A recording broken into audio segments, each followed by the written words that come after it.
Assalamualaikum warahmatullahi wabarakatuh. Selamat sore semuanya. Terima kasih sudah hadir. Hari ini kita akan belajar tentang psikologi penjualan ya.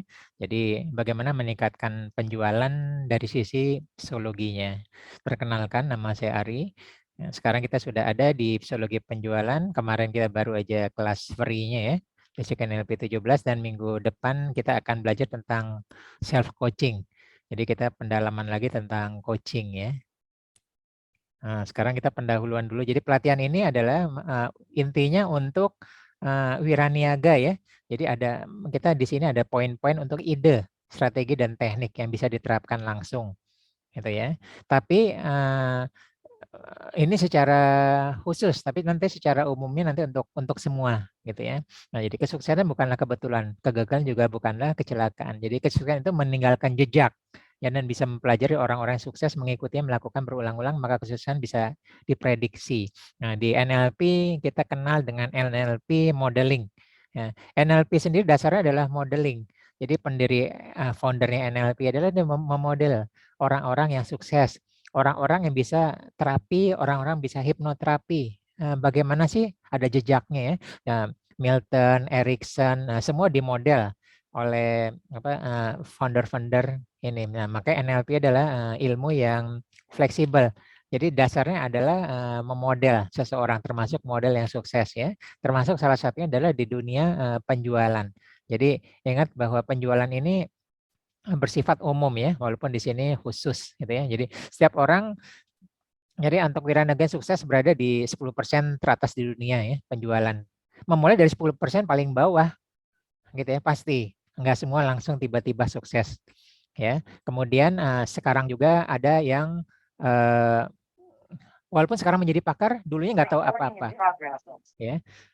Yang sekarang jadi pakar, jadi ahli, dulunya nggak tahu apa-apa. Nah, jadi semua nggak apa-apa. Mulailah dari nol, mulailah dari belakang, mulailah dari bawah. Ya, tidak harus menunggu sempurna, tapi kita bergerak sekecil apapun, gitu ya. Nanti kita emang di sini kita melakukan perubahan-perubahan kecil, mulai dari mana saja, ya. Nah, jadi walaupun pelatihan ini dikhususkan untuk wiraniaga ya, meninggalkan penjualan bahasa, tapi umumnya bisa diaplikasikan untuk hal-hal lainnya, gitu ya. Mungkin di grup ada 2 orang di grup kita yang satu pilkada 2 periode yang lalu masuk di Kalimantan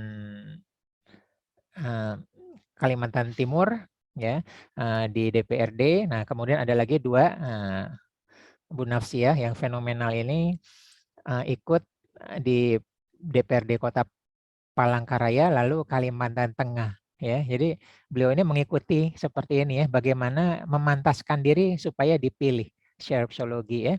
Ya, pernah bersaksi kan Bu Nafsia di WA grup kita tahun lalu kalau ikut ya, bahwa beliau itu yang paling paling sedikit modalnya dan akhirnya justru bisa menang gitu ya. Jadi materi ini ditujukan oke, yang paragraf ketiga ya, tidak harus urutan dari awal sampai akhir. Jadi kita bisa mulai dari mana aja. Bisa paling mudah, paling memungkinkan situasi kondisi saat ini, kondisi saat karakter kita seperti apa, kesempatan kita ada seperti apa, kita melakukan perubahan. Jadi jangan nunggu sampai sempurna untuk menjadi sales yang hebat ya. Semua bisa mulai dari mana aja. Ya, sales sendiri ada yang mulai dari sales murni, ada yang mulai dari sales engineering ya. Banyak sales sukses dari orang teknikal ya. Jadi perubahan kecil berdampak besar di masa akan datang. Disebut dengan butterfly effect. Kita pernah belajar ya. Jadi efek kupu-kupu adalah perubahan kecil. Ya. Jadi teorinya ini benar-benar nyata ya. Satu kepakan kecil atau beberapa kepakan kecil kupu-kupu di hutan Amazon 3 bulan kemudian menimbulkan badai tornado di Texas gitu ya. Ada ilmu fisika dan betul-betul terjadi. Nah, dalam dunia nyata juga seperti itu ya. Hal-hal kecil yang kita lakukan masa lalu berdampak besar bagi kita saat ini. Nah, kenapa nggak kita praktekkan aja ya? Kita melakukan hal kecil saat ini yang berdampak besar di masa mendatang ya. Dulu kan kita mulai belajar berjalan ya. Sekarang kita bisa keliling dunia, kita mulai belajar menulis, membaca, kita bisa belajar apapun. Nah, itu berdampak besar apapun yang kita lakukan pada masa lalu. Itu disebut dengan butterfly effect. Ya, nah, jadi aplikasikan apa yang telah kita pelajari. Nah, ini saya tidak bosan-bosannya mengulang-mengulang ya.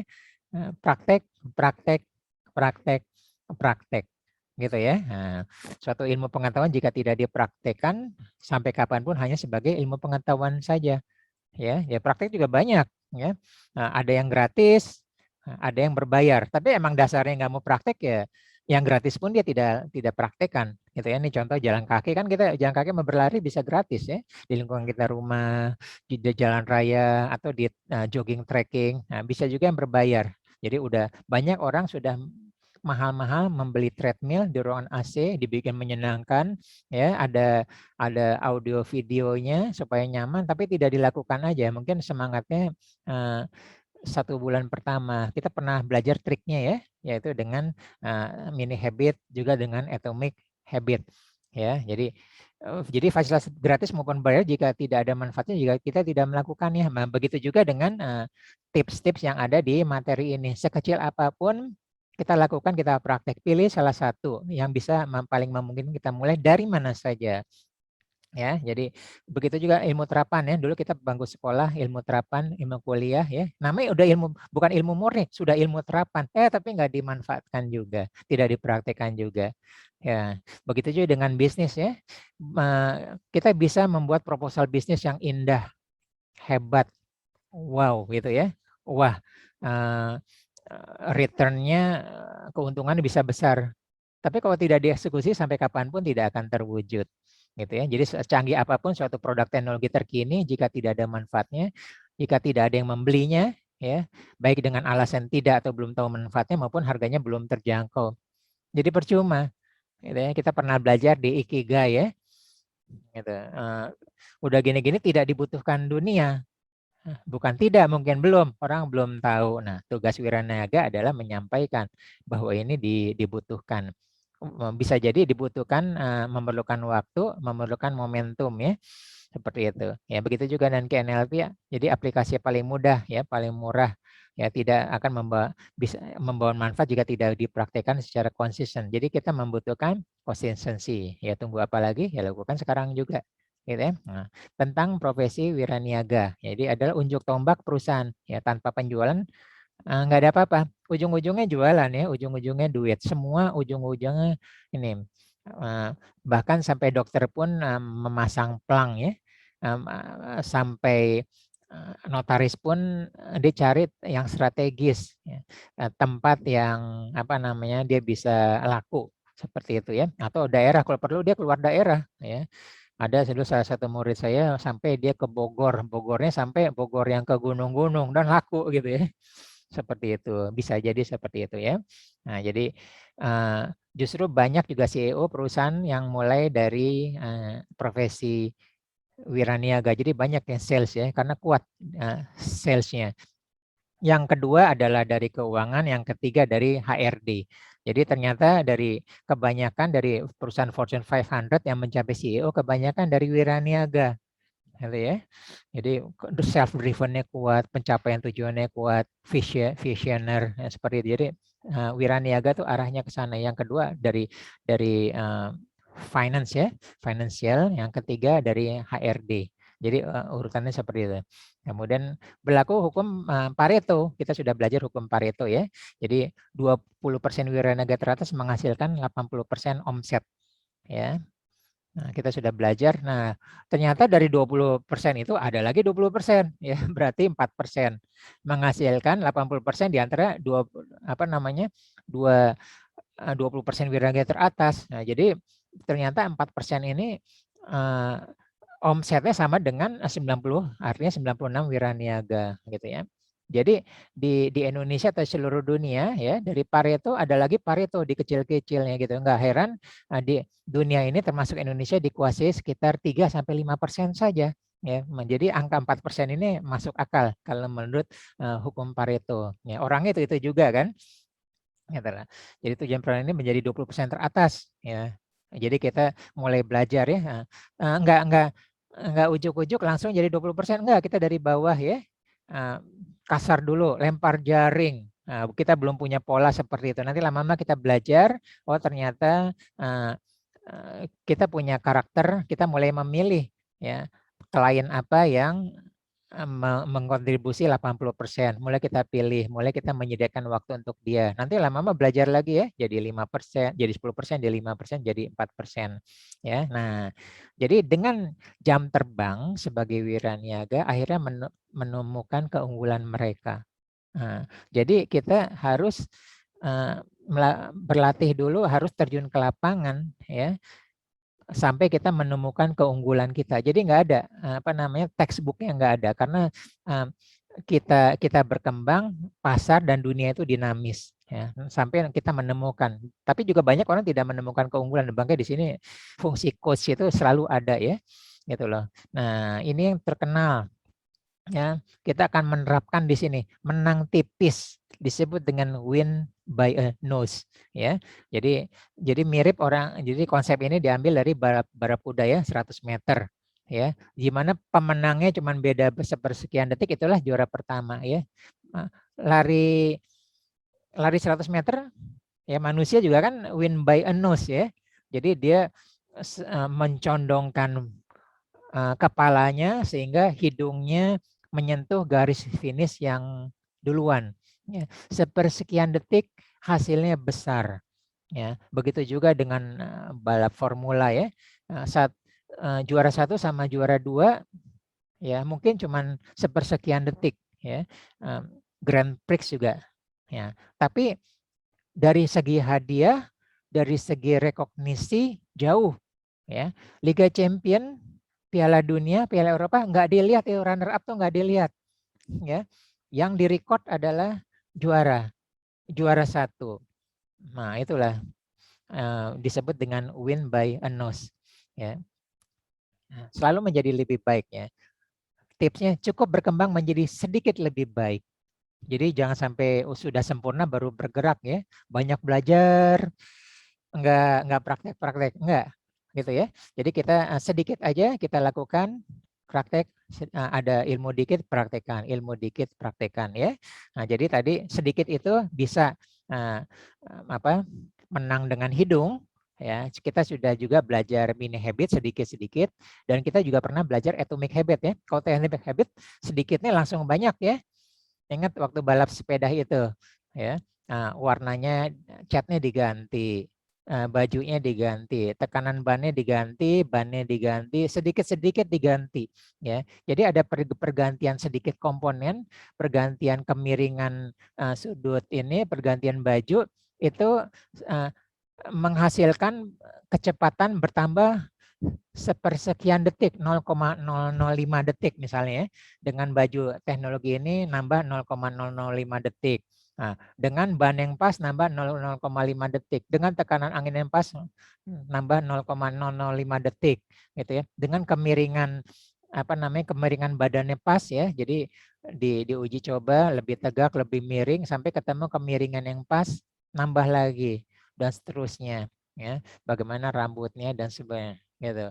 Nah, itu disebut dengan atomic habit. Nah, ingat ya cerita tentang tim Olimpiade Inggris ya, nggak pernah menang, kalah mulu, sampai sponsor sepeda nggak mau tuh sponsorin tim Inggris karena dia pecundang, sampai akhirnya ditemukan metode yang akhirnya terkenal dengan nama atomic habit. Nah, silakan lihat di materi sebelumnya, basic NLP berapa saya lupa ya. Nah, jadi selalu menjadi baik. Langkah pertama selalu move on, terima selalu ya. Saya pernah tuh jadi jualan, nggak gagal tuh, akhirnya saya kapok. Nah, gitu kan, tuh namanya nggak move on. Padahal apapun jualan.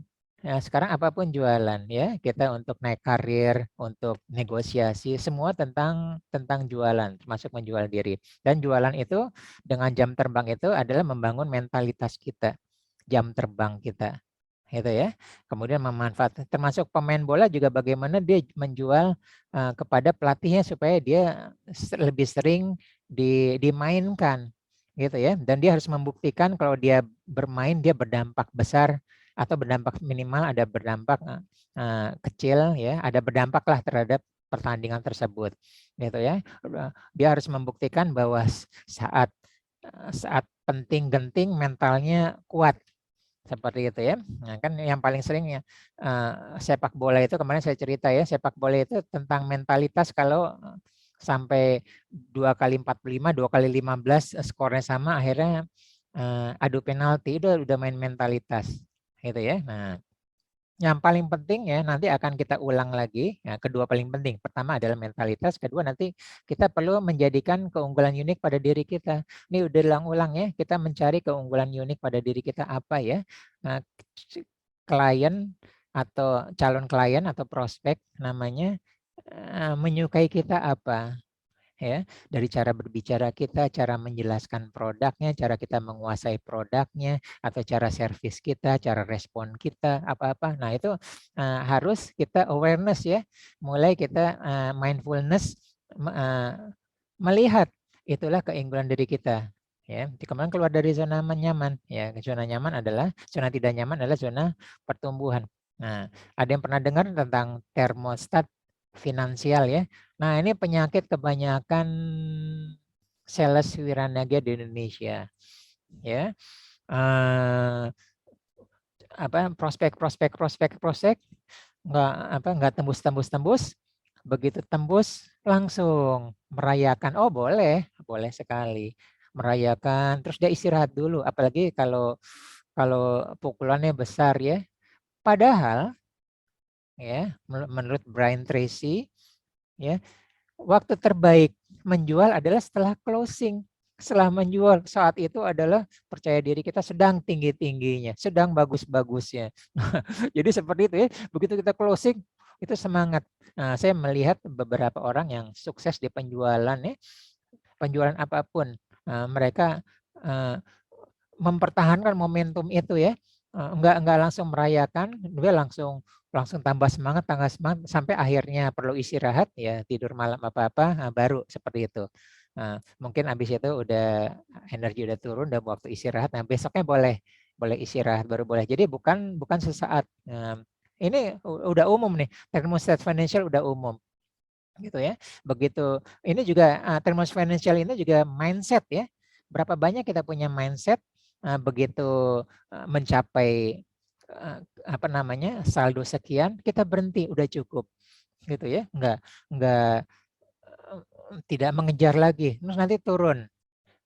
Termos kan begitu kan, turun, udah lampu kuning atau lampu merah baru kita tersadar ya, wah cari lagi, kejar, menjual atau apa-apa gitu loh. Ya enggak, jadi kita terus aja, termostat itu tidak ada otomatis ya, kita naikin terus gitu. Jadi mindset kita banyak seperti itu ya, begitu tercapai secara mindset, udah kita kendor, kita waktunya istirahat, waktunya merayakan. Oh boleh, tetap boleh, tapi itu adalah mindset yang membuang waktu kita. Ya, kemudian jadi kan hari ini menang tipis dari hari kemarin, hari besok menang tipis dari hari ini, selalu menang tipis ya.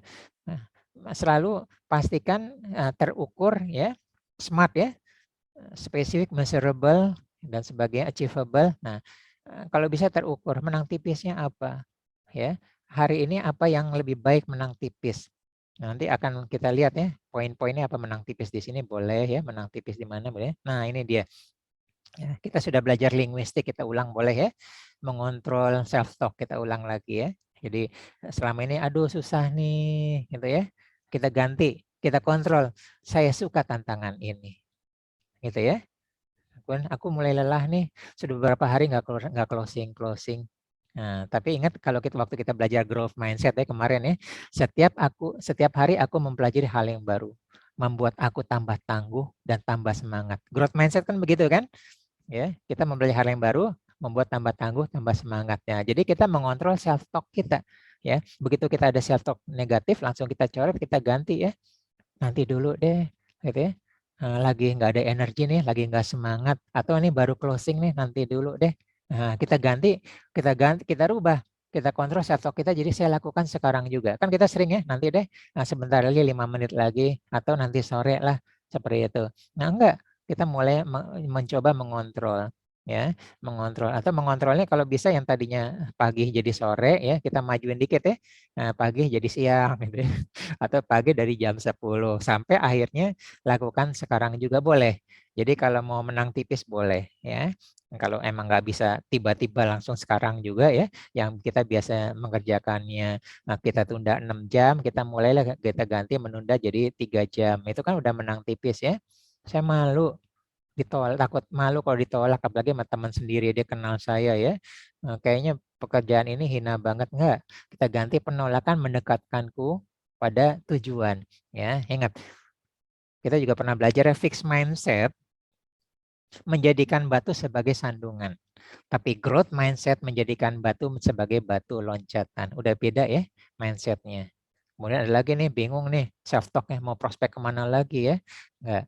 Prospek saya ada di mana-mana. Karena setiap orang adalah prospek saya, gitu ya. Semua teman-teman yang baru menjadi Wiranaga ini nih, semua teman-teman mulai menjauhi saya, ya. Nah, kita enggak, saya mulai menabung prospek. Suatu hari mereka akan membutuhkan saya, gitu ya. Dan terusnya konsisten dan melakukan aktivitas menjual yang konsisten menjaga semua hal tersebut. Nah, di atas nih kita konsisten ya, kita move on, kita membangun mentalitas dengan jam terbang ya. Jadi jam terbang itu tidak bohong ya. Pilot itu jam terbang itu tidak bohong. Dia pernah melewati suatu awan yang turbulen ya, turbulensi.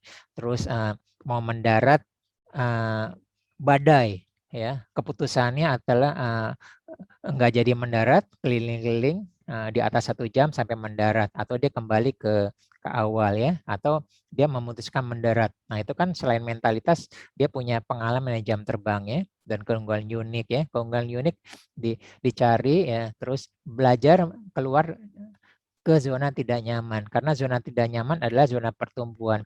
Zona tidak nyaman adalah zona kreativitas, disebut dengan zona growth mindset ya. Growth mindset adalah zona tidak nyaman, gitu ya.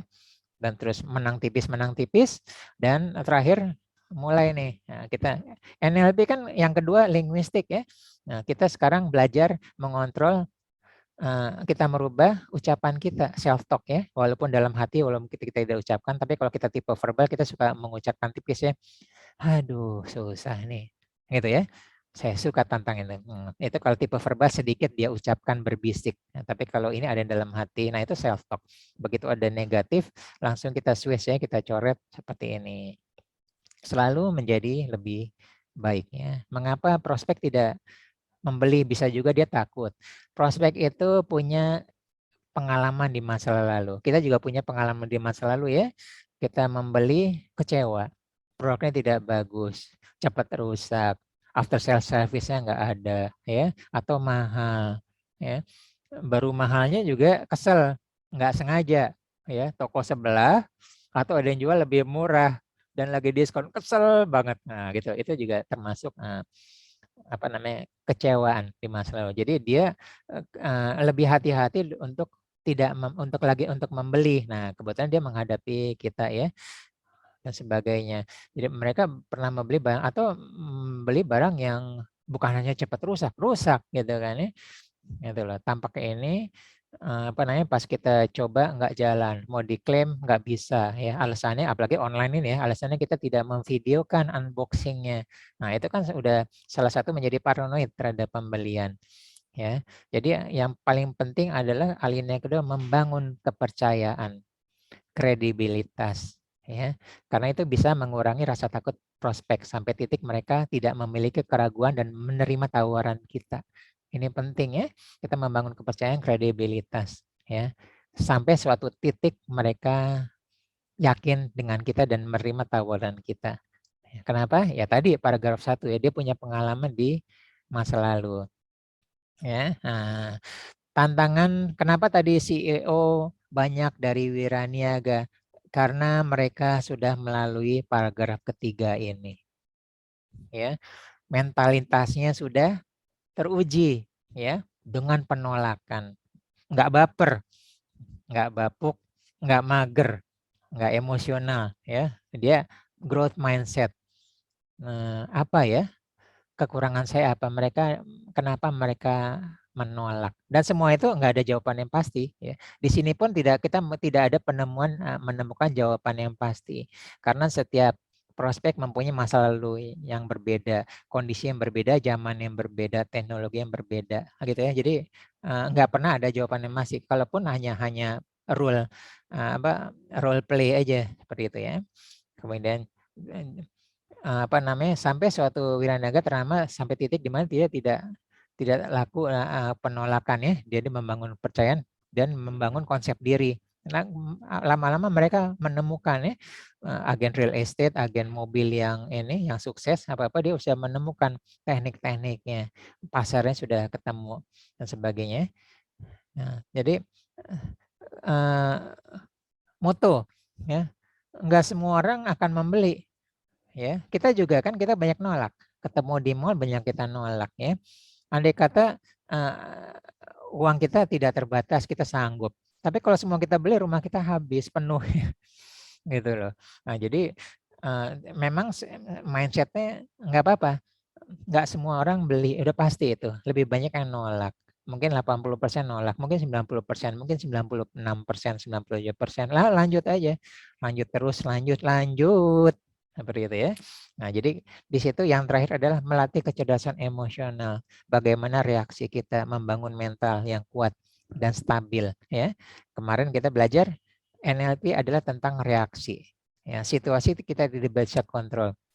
Kita tidak bisa kontrol ketemu prospek yang punya masa lalu seperti apa, yang punya persepsi tentang penjualan, tentang produk dan jasa, itu nggak bisa kita kontrol.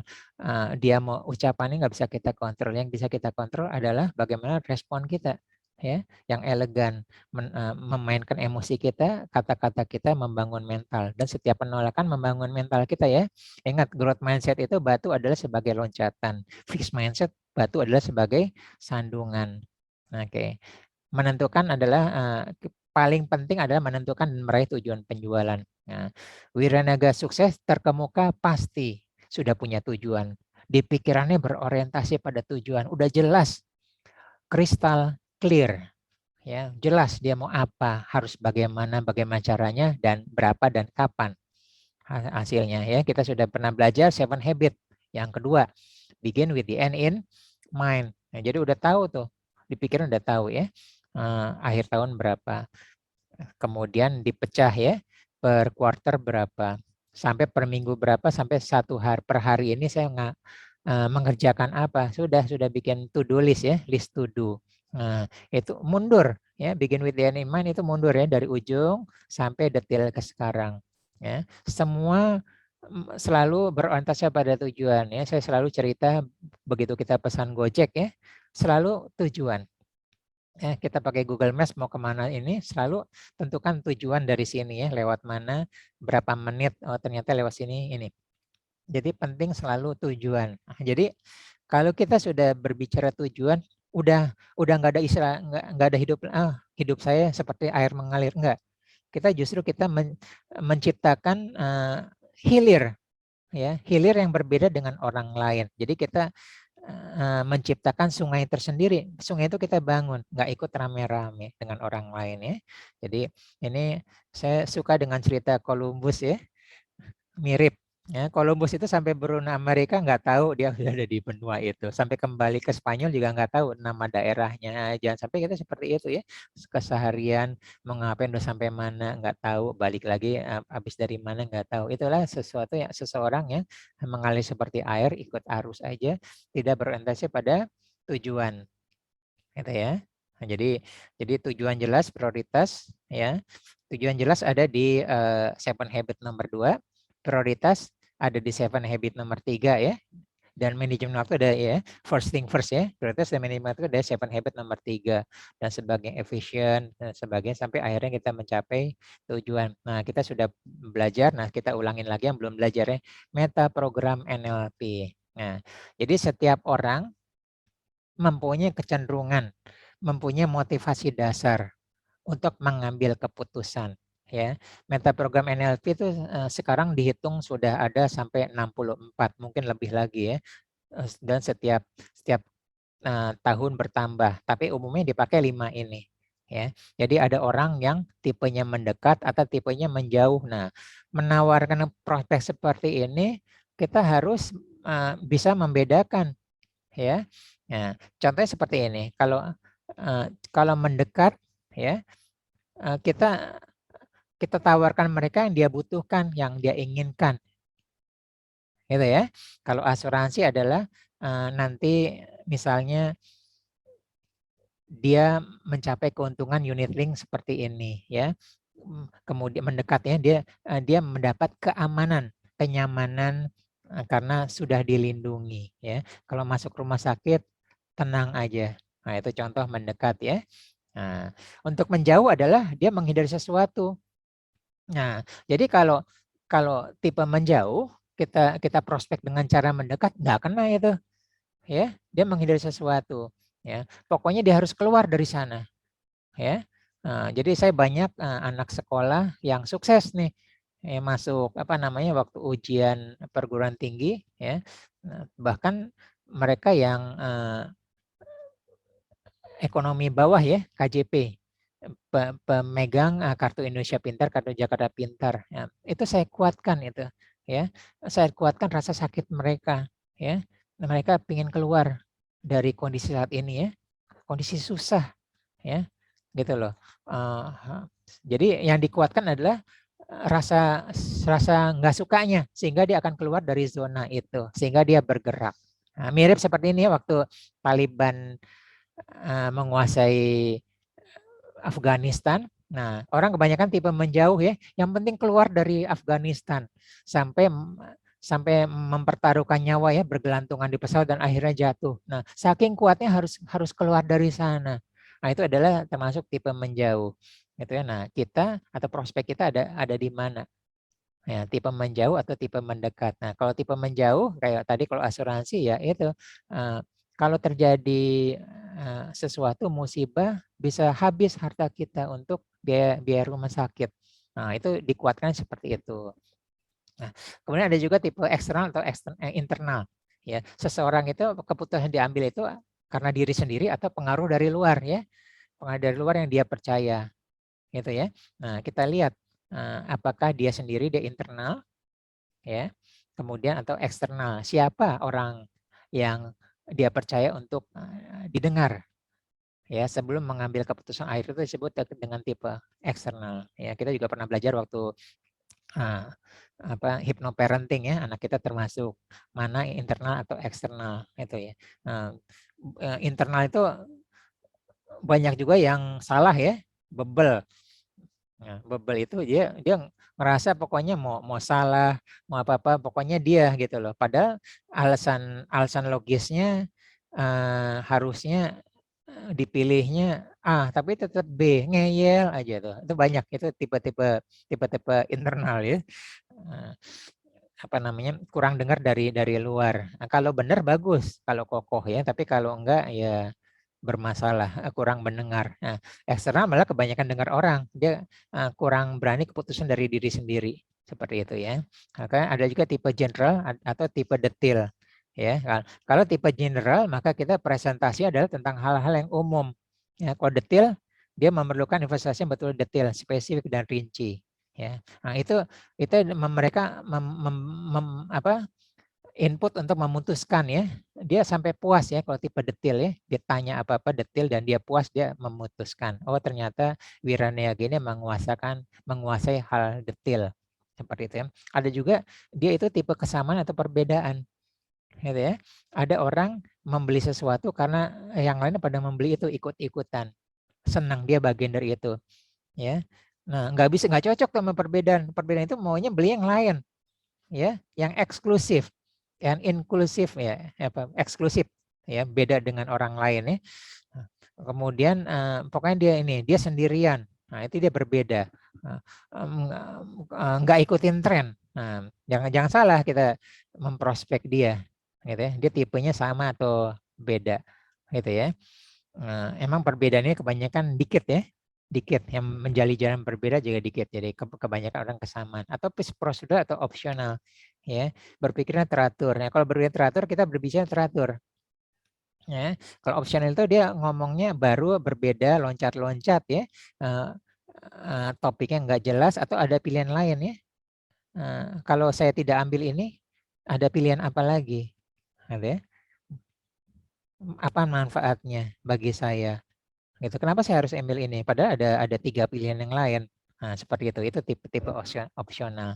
Nah, itu tentang metaprogram NLP. Nah, diri kita, prospek kita, anak-anak kita, ya semua bisa bergerak lebih cepat kalau ditemukan metaprogramnya. Ya, meta itu adalah informasi yang menyertai, gitu ya. Nah, kita tidak bisa membaca pikiran seseorang kecuali udah tahu ilmunya, tapi kita bisa melihat respon tubuhnya. Itu disebut dengan metaprogram. Ya, dia ternyata menjauh. Oh, cara berpikir dia adalah menjauh. Gitu ya. Seperti bahasa tubuh itu sebenarnya meta language. Bahasa tubuh itu meta language ya. Kita tidak mengerti verbalnya, tidak mengerti apa yang dipikirkan, tapi kita mengerti ya, kalau bersilang itu berarti dia menutup diri. Terus apa-apa, itu dia meta language, itu istilah meta ya. Nah, ini tips ya. Kebanyakan pembelian terjadi karena emosi. Mungkin kita juga seperti itu ya. Kemudian logika akan mencari pembenarannya. Kebetulan lagi lagi sale nih barang branded ya, 20 juta jadi 5 juta gitu ya. Hanya malam ini saja sampai jam 10 di Sogo. Oh udah, kita akan mencari pembenaran. Mumpung nih 15 juta lumayan loh. Nah, seperti itu.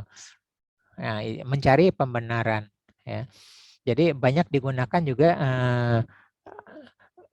jadi di supermarket itu banyak bahasa-bahasa hipnosis yang mempengaruhi emosi kita ya. Hari weekend atau hari ini beli beli 2 dapat 1, beli 3 dapat 1 atau apa ya. Atau kalau Alfamart suka ya, kalau 50.000 lebih bisa tebus murah hanya 5.000 saja. Nah, seperti itu. Jadi nanti itu emosi bermain, nanti logika akan mencari pembenarannya. Nah, emosi ini kan sudah bahasa psikologi ya. Nah, ini dia ya. Nah, inilah kita mainkan ya. Ada orang yang psikologinya tentang uang ya. Dia merasa bisa menghemat ya.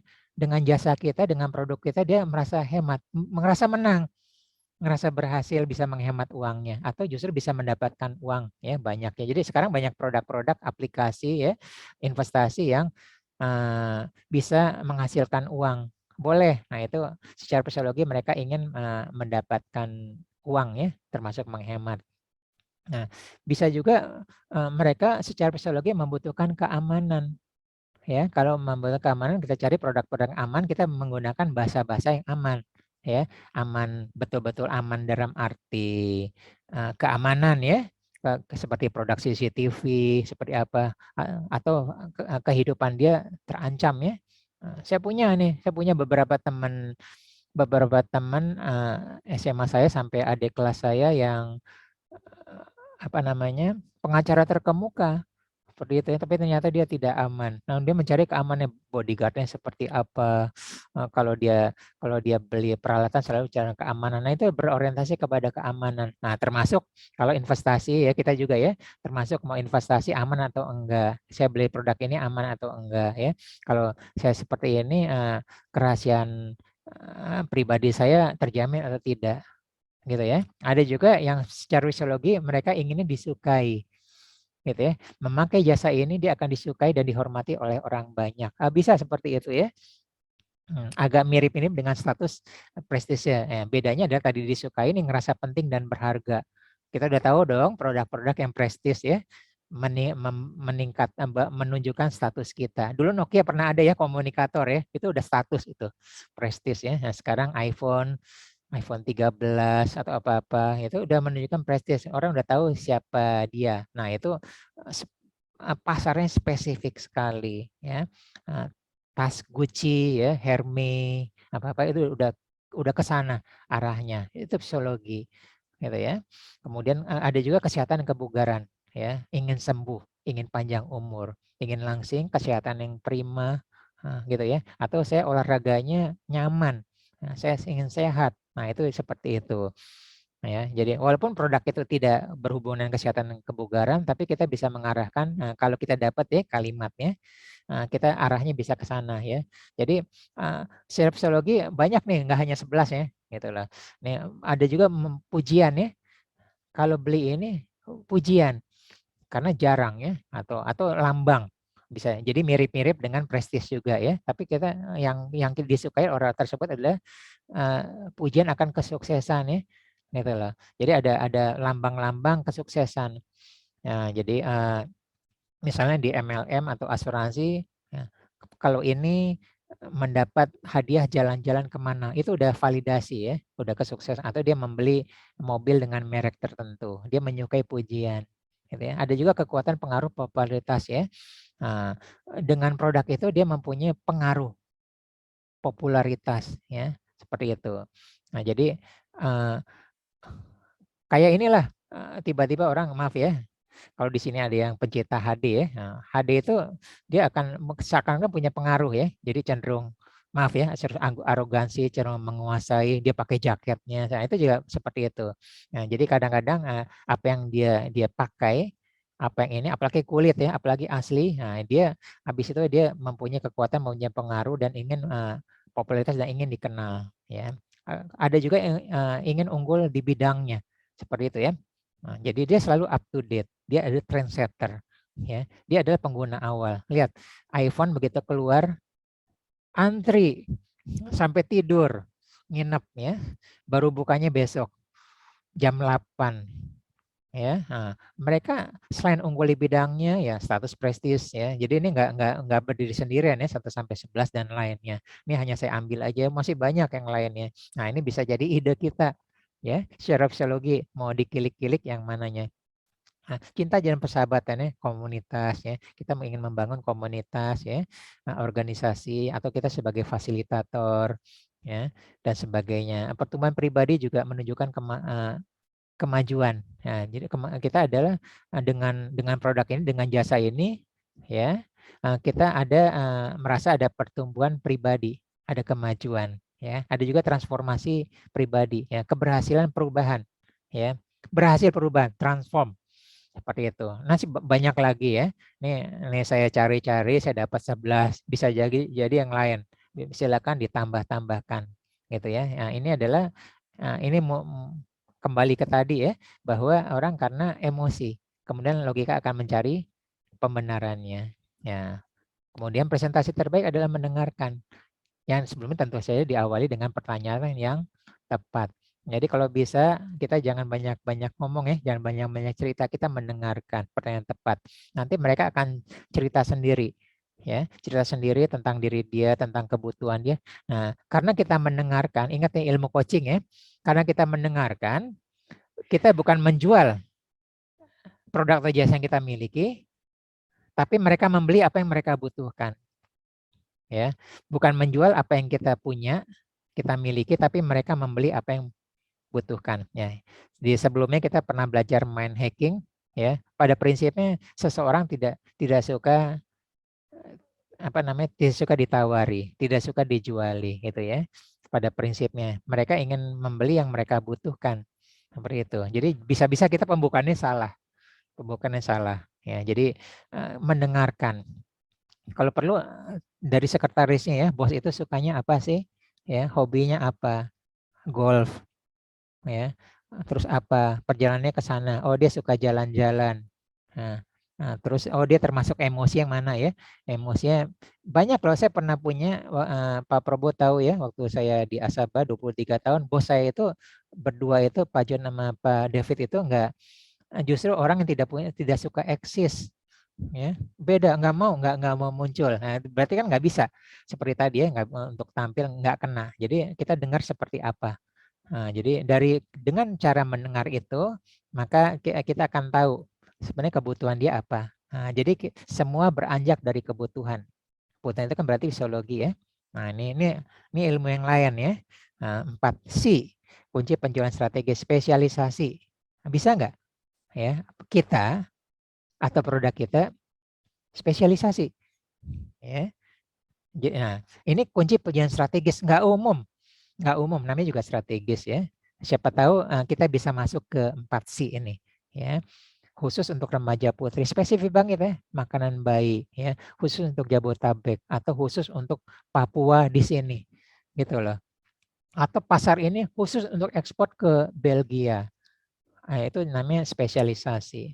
Siapa tahu diri kita atau produk jasa kita masuk ke spesialisasi, ya, atau juga bisa diferensiasi, ya, membuat produk kita superior dibandingkan dengan kompetitornya, ya, superior. Saya nggak tahu ini di sini benar atau salah, ya. Jaminan rusak ganti baru, ya. Itu orang tahu dulu apa-apa yang bagus tuh lampu tuh Philips, ya. Philips harganya luar biasa mahal, ya. Di atas 100.000 semua, ya. Terus ada produk baru, harganya cuma belasan ribu, ya. Nggak ada jaminan mutu, ya. Yang tadi Philips bisa bertahan 3 tahun, ya. Ini bisa bertahan 1 tahun atau 6 bulan. Tapi harganya 10.000, harganya 1/15 kali atau 1/10. Nah, kita tertarik atau enggak tertarik? Gitu ya. Nah, itu juga jadi apa namanya, itu diferensiasi, ya. Harga murah tapi mutu premium bisa juga gitu ya. Pelatihan percakapan bahasa Inggris 30 jam dijamin sukses, dijamin bisa, ya.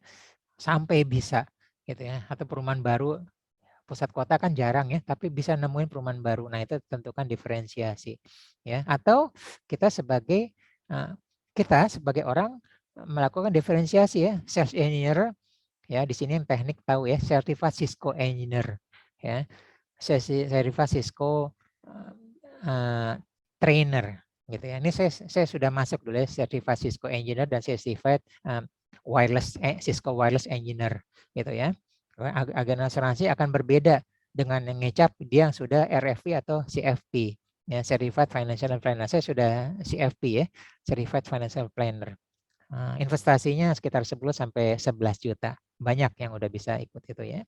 Kemudian bisa, atau kita mempunyai kepribadian disukai oleh prospek atau yang lain-lain. Jadilah kita diferensiasi yang berbeda dengan orang, ya. Jadilah kita maestro yang membedakan kita dengan orang lain, ya. Nah, itu apa?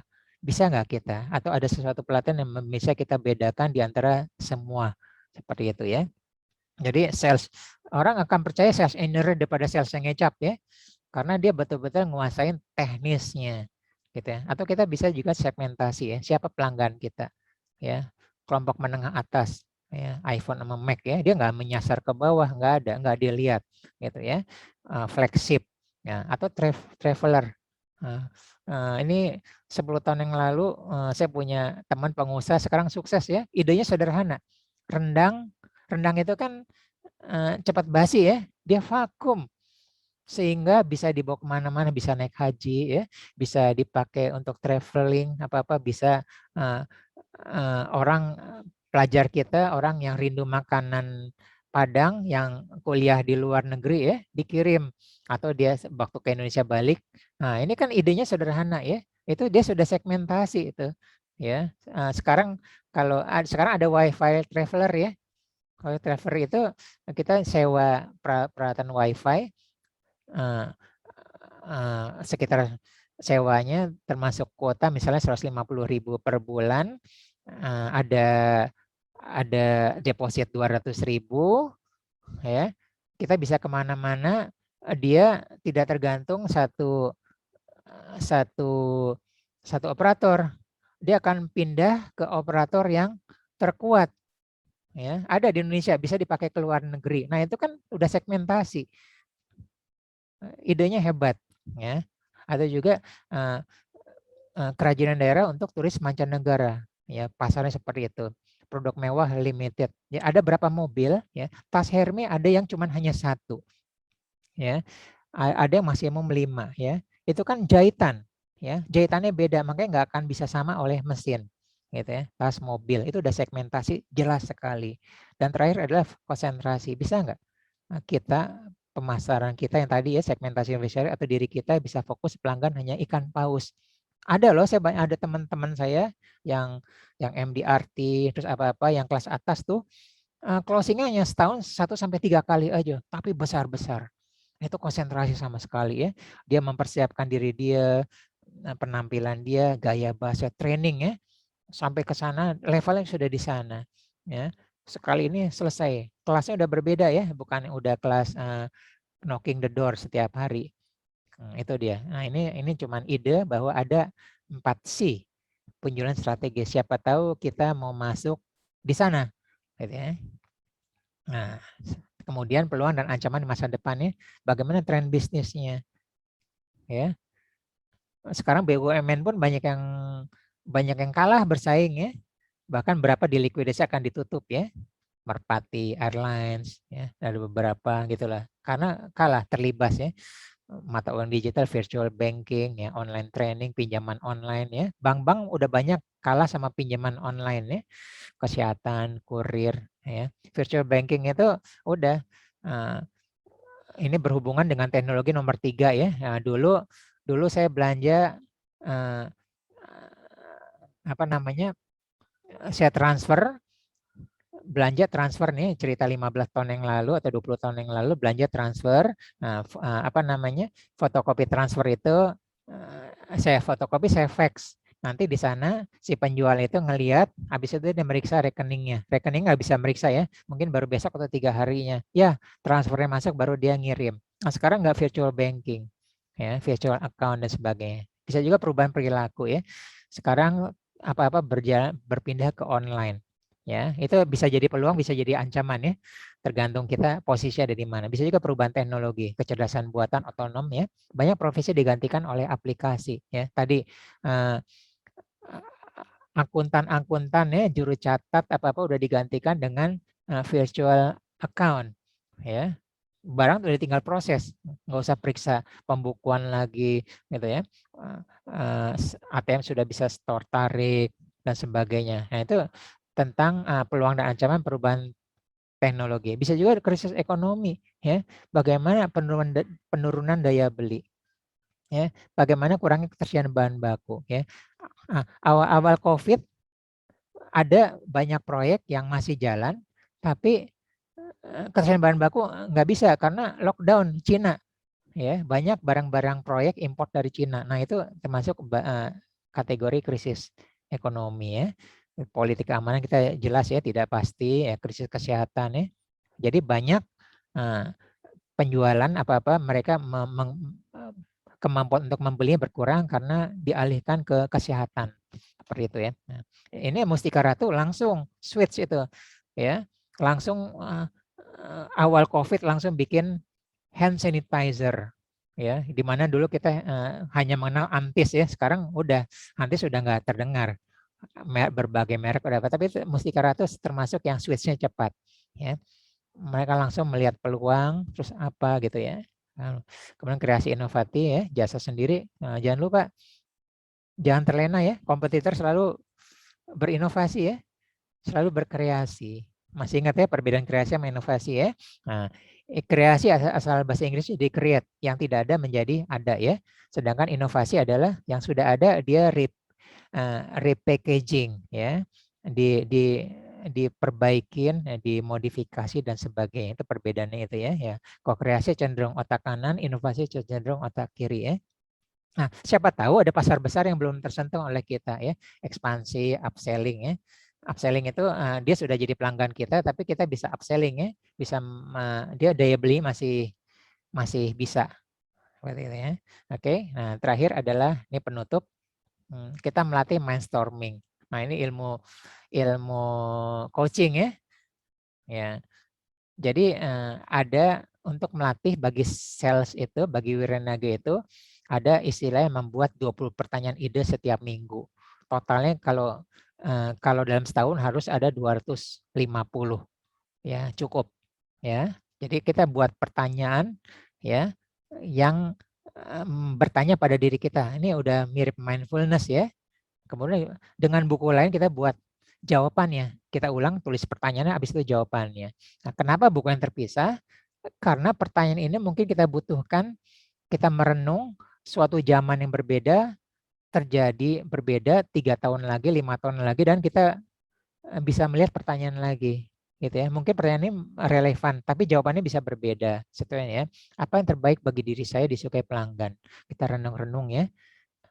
Ada pelanggan yang akhirnya nolak, akhirnya kabur, muntaber ya, mundur tanpa berita, ya apa-apa. Terus yang closing yang suka sama saya, mereka suka sama saya apa? Nah, dari buku yang berbeda ditulis lagi, apa hal terbaik dari saya yang suka pelanggan, namun jangan. Nah, kita mulai menulis jawabannya, gitu ya. Nah, setiap minggu ini ada 20 pertanyaan ide ya. Apakah saya sudah menggarap 70%? Ya. Kita suka jauh-jauh ke sana kemari ya, menghabiskan waktu di niaga. Siapa tahu ya, ada pasar di nggak jauh jadi rumahan kita ya. Bisa siapa tahu ya. Nah, namanya juga pertanyaan ya. Produk saya secara teknologi paling terkini, paling canggih. Kok nggak laku-laku ya? Tetap milih kompetitor yang lebih murah ya, teknologi lama ya lebih mahal, tapi kok dibeli. Oh, pertanyaan banyak ini, kasus-kasus seperti gini ada gitu ya. Itu cobalah kita menyanyi pada diri kita sendiri ya. Nah, jawabannya kita cari tahu, Google, cari mentor ya, ahli ahli selling, ahli teknologi, apa sebabnya gitu ya. Apa sebabnya pelanggan saya seringkali menawar habis gitu ya. Sementara ada beberapa wirausaha sukses ya dengan harga yang lebih tinggi pelanggan gitu ya. Nah, ini nomor 4 ini banyak mindset kita sebagai ini ilmu law of attraction ya. Ini mencerminan kita ya. Kalau kita sering menawar habis ya, sering ini terjadi pada teman-teman saya banyak ya. Kalau cari yang gratisan, nanti sering kali kita akan ditawar habis deh. Gitu lah. Tapi kalau kita lega apa-apa gitu ya, nanti ketemu yang seperti itu, energinya sama. Ini law of attraction. Ya. Ilmu skill apa yang kurang pada diri saya? Ya, di mana saya bisa memperolehkan skill, serta berapa investasi ya. Apa yang harus saya lakukan agar tahun ini penjualan meningkat 10% dibanding tahun lalu ya. Dan seterusnya ya. Masih 3 bulan sekarang kan September ya, Oktober, November, masih ada 3 bulan lagi. Tapi penjualan saya kok masih baru 50% dari target ya. Apa yang saya lakukan? Nah, gitu ya. Nah, ini tadi di awal ini adalah untuk kita berbicara tentang selling, tentang penjualan, tentang wiraniaga. Boleh pertanyaan ini kita tanyakan untuk hal-hal lain ya, aplikasi untuk yang lain. Kenapa yang pilkada ya? Kenapa orang itu terpilih? Kenapa? Bagaimana supaya saya terpilih bukan yang lain? Ya, bagaimana supaya lebih dari 50% memilih saya? Nah, seperti itu ya. Nah, semuanya ada di sini ya. Practice makes perfect. Ya, praktis. Ya, semua dimulai dari praktek. Suatu ilmu pengetahuan tanpa dipraktekkan ya. Jadi kita sudah 1 jam ya. Saya menyampaikan materi kalau nggak dipraktikkan percuma ya. Sampai kapanpun hanya sebagai pengetahuan saja. Oke, silakan jika ada pertanyaan. Pas 1 jam.